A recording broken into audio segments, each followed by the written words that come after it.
Expectation থাকে যে তারা অ্যাপ্রিসিয়েট করবে। আজকের দিনে আমি স্যাড হতেই চাচ্ছি না, কাউকে আসলে নিজের জায়গাটা বোঝাতেই পারিনি। সারাদিন বিথির বাড়িতে গিয়ে বসে থাকলেও জাননি বিথি স্মৃতির সঙ্গে। ভিউয়ার্স, বিস্তারিত জানতে হলে পুরো ভিডিওটিকে না টেনে শেষ পর্যন্ত দেখতে থাকুন। আজকে সারাদিন বিথিদের বাসাতেই ছিলাম।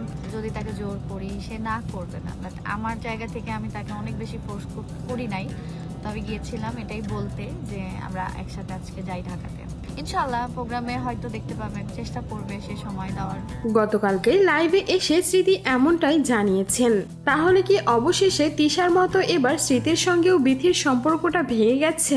এমনকি বিথি সেখানে তাদের বিয়ের প্রোগ্রামে নাও থাকতে পারেন। স্মৃতি সেই লাইভে কান্না করতে করতে বলেন, বিথির বাড়িতে সে সকাল থেকে বিকেল অবধি ছিল যাতে বিথি তার সঙ্গে ঢাকায় বিয়ের শপিং এ আসে, কিন্তু যেহেতু বিথির বোনের হাজবেন্ড হাসপাতালে রয়েছে তাই নাকি বিথি আসতে পারবে না। তাদের টাইমিং এর সঙ্গে নাকি স্মৃতির টাইমিং একদমই মেলেনি। তবে স্মৃতি এটাও সেখানে বলে হয়তোবা বিথি বিয়ের প্রোগ্রামে থাকতে পারে, আবার নাও পারে। যেহেতু বিয়ের প্রোগ্রামটা রাজশাহীতেই হবে তাই থাকার সম্ভাবনাই বেশি হবে। স্মৃতি এটাও উল্লেখ করেন স্মৃতি নাকি বিথিকে বেশি জোর জবরদস্তি করেনি, কারণ বিথির বোনের হাজবেন্ড হাসপাতালে, সেদিকেও তাকে সময় দিতে হবে। তবে বেশি জোর করলে নাকি বিথি তার সঙ্গে সব সময় থাকবেন। অনেকেই সেখানে স্মৃতিকে কমেন্ট করছেন, এতই যখন ভালো বন্ধুত্ব তাহলে ডেট পিছিয়ে দিন, তাহলেই তো হয়। আবার অনেকেই স্মৃতি আর বাপির জন্য অনেক দোয়া করেছেন, কারণ তারা নতুন জীবন শুরু করতে যাচ্ছে। কেউ বা এটাও লিখে দিয়েছে, বিথির সঙ্গে